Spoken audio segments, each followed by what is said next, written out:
let's tune in together during this noon hour, taking some deep breaths and even moving the body. And perhaps if you're here watching, you're here pausing in the middle of your day. Perhaps you've had a full morning, or perhaps this is the afternoon or the evening, wherever you are in the world. And if you're joining later, welcome, welcome. This is a weekly Wednesday series, noon Pacific time, where we'll tune into the collective frequencies of the wild soul and what it's like to live as a wild, free soul connected to spirit. It's not something that will happen overnight. It's something that's a journey. It's a healing journey to undo and unwind and unravel the conditioning and anything really that doesn't feel alignment with self. And we all have an inner compass and inner guidance system, whether we're connected with it or not. If this is new for you, it's okay. Sometimes the imagination does wonders to discover and uncover this inner guidance, this inner compass.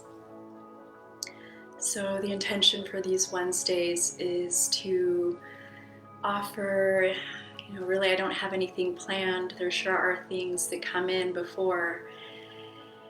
And my practice as a mentor, as a teacher, as a one who follows spirit with every aspect of my life, whether it's has to do with my own life, with the life of my family here, with choosing my son's name when he was in utero, just asking, what's your name? And to get quiet and to listen. And really it's an act of trust, to really surrender. And surrender is, for me, an engagement with every moment by moment.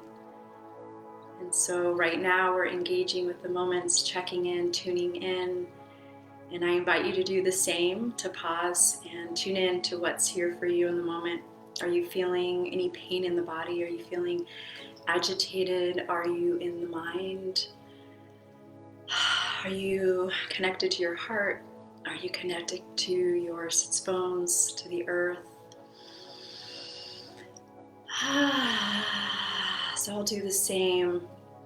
I do this often, every day, every moment of the day. If I'm not feeling fully connected, instead of making it wrong, or, oh, I'm too tired, sometimes that's even a curiosity of, am I too tired, or is there resistance, or is there fear? The moment I press start here, it's sure my heart beats and engaging with that, and I know that it's in my highest to be here and to be here with you all and to share.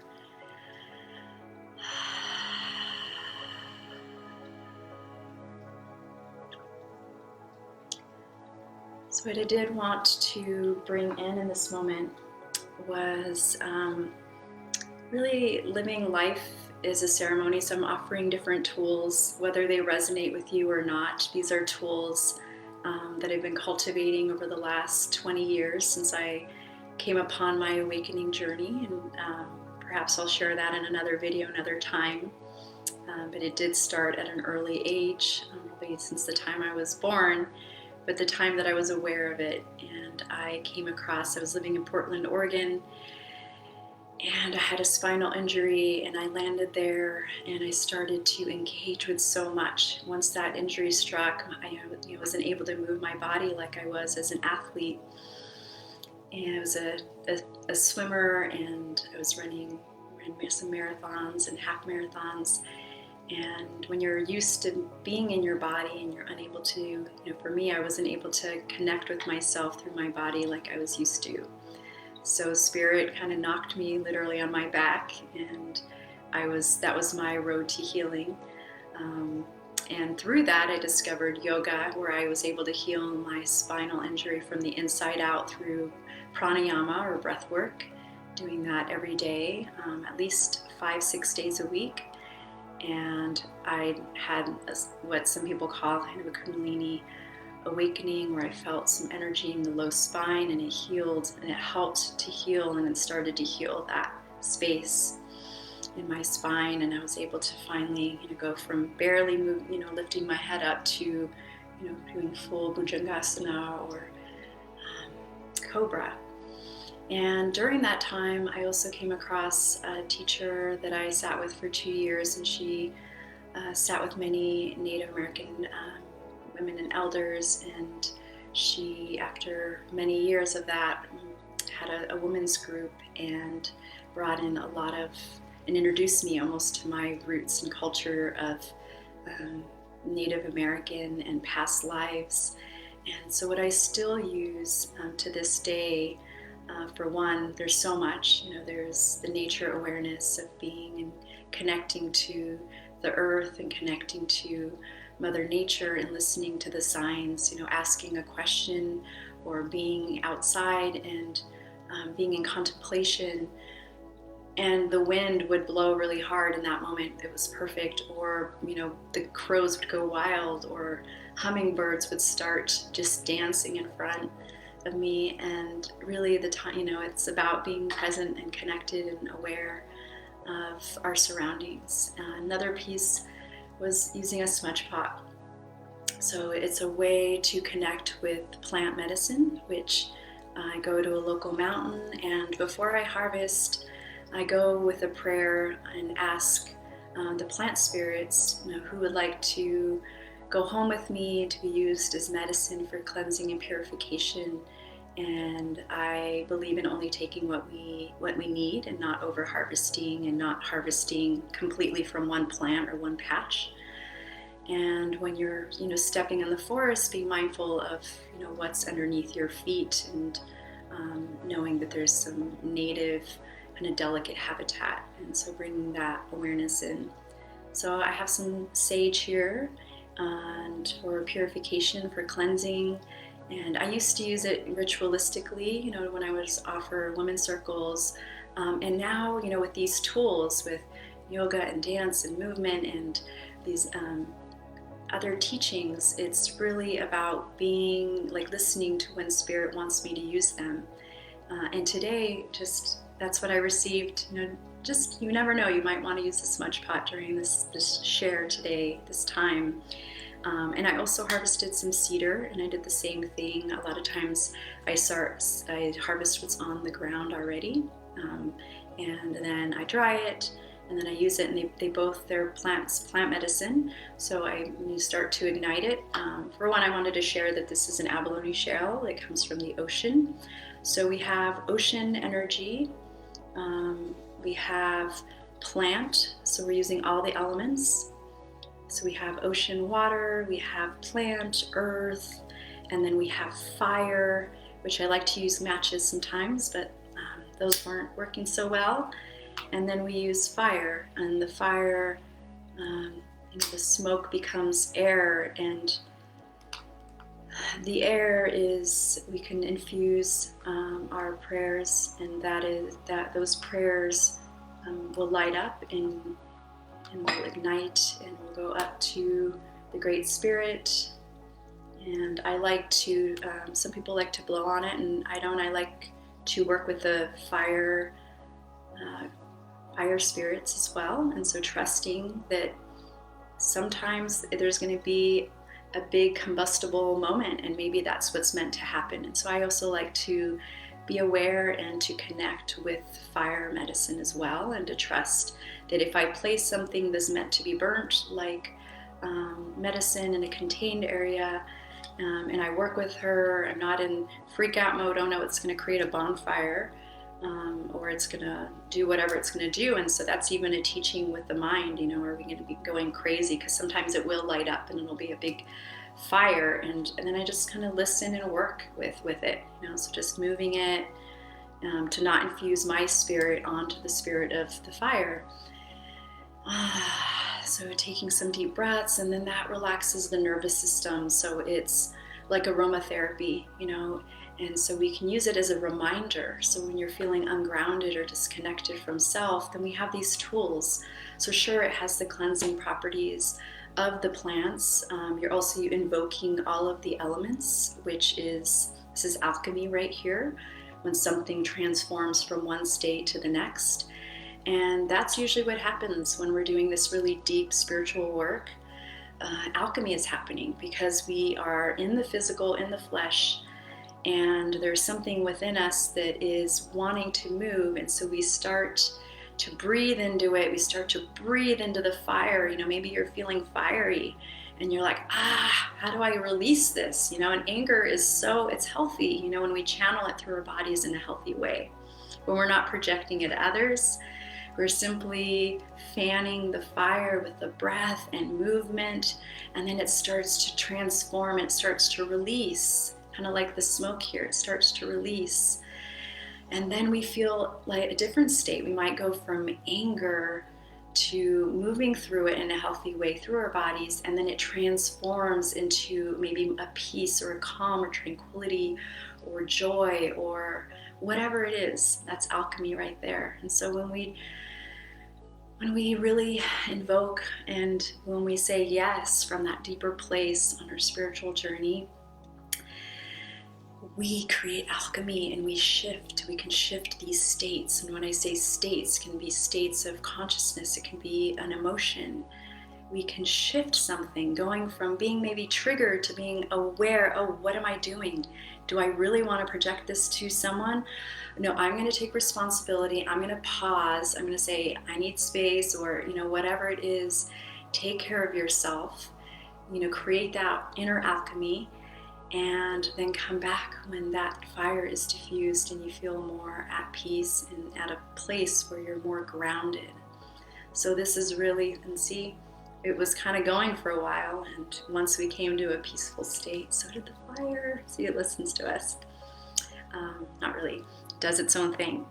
I also wanted to share, which I feel is important, or just what I do, is every time I ask a question out in nature, if I harvest some medicine, I offer, if I don't have cornmeal, because cornmeal has ancient ancestral, it's lineage. It comes from our ancestors. Corn is kind of all across in native traditions a very kind of sacred plant, and different colors, and it grows in a stalk from the earth all the way up. It's very seasonal in the fall, and it's about ancestors and so much more. And if I don't have that, sometimes I pull a piece of my hair and offer it to the earth, and I say thank you. I give gratitude. And pulling a hair, it also has, if we study our hair, it has all of our chemically what's in our body. There's way more science. A lot of times I'm not going to quote science, but it's something that, it's part of our physical sense that we can give back to spirit and recycled. And the birds will probably use it for their nests as well. So, but it's really an act. All of these things are just reminders, and for me, it's an act of gratitude, and of also reminding me, to give back to the earth, to give back to the spirit realm, and to offer gratitude. So on the vein of alchemy, I also feel called to do something where we start to build our inner fire. So it's a really short embodied exercise that we'll do, not necessarily exercise, a movement. And so if you're tuning in now, and you can, if you're not in the car, let's see here. There we go. We're back on Instagram. Welcome back. We're going to go ahead and stand up, and this is more of an embodied alchemy. And so we are going to pretend we're going to create a ring of fire, and right in front of us, again, using our imaginations. I'll describe it once I'm standing, but as well here with you right now.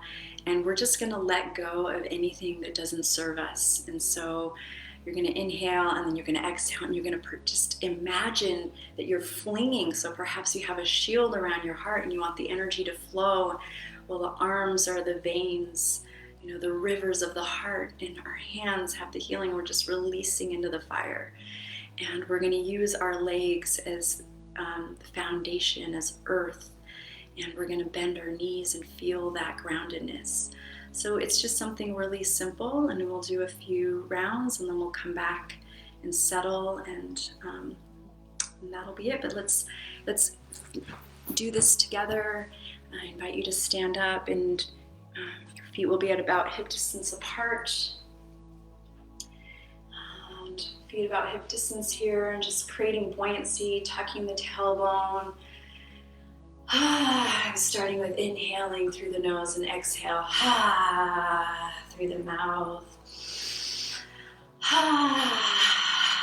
Good. And then we're going to inhale the arms up. And so we're going to stretch. So you can bend the knees and you're extending through the fingertips here. And your arms are going to be up. I'm going to tilt this up here.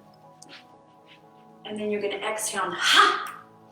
Inhale, and then you're going to bend the knees, and then you're going to exhale and throw it into the fire. Inhale. Inhale through the nose and exhale through the mouth.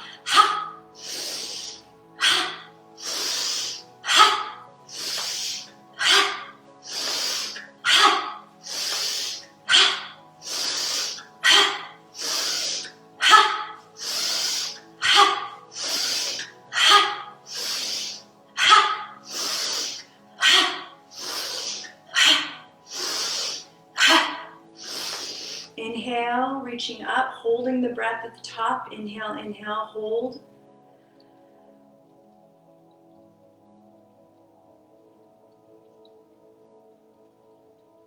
And exhale.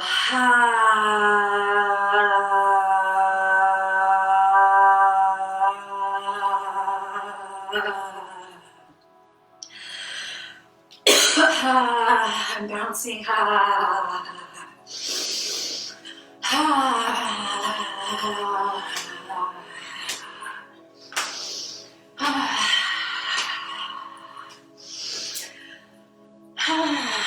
I'm breathing, sounding, toning,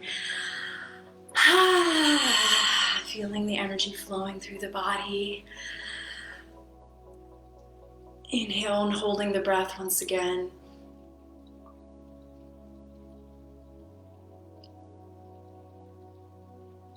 And exhale.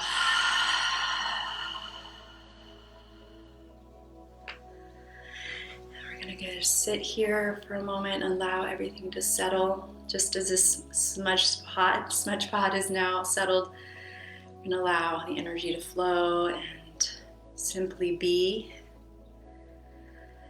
And noticing what you're feeling, what you're experiencing. In just a short amount of time, and you can do that for a few minutes longer. But I notice for me it shifts so much.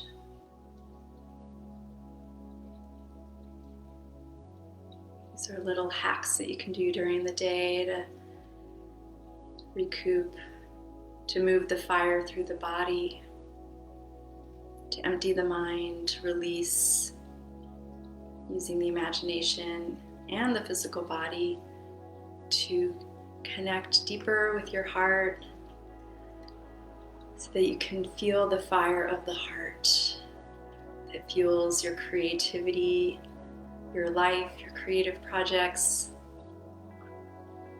the love in your life that you keep stoking. So keeping that love fire in your heart alive. Thank you so much for joining me once again for Wild Soul Wednesdays. We'll be here every Wednesday and during this series at noon.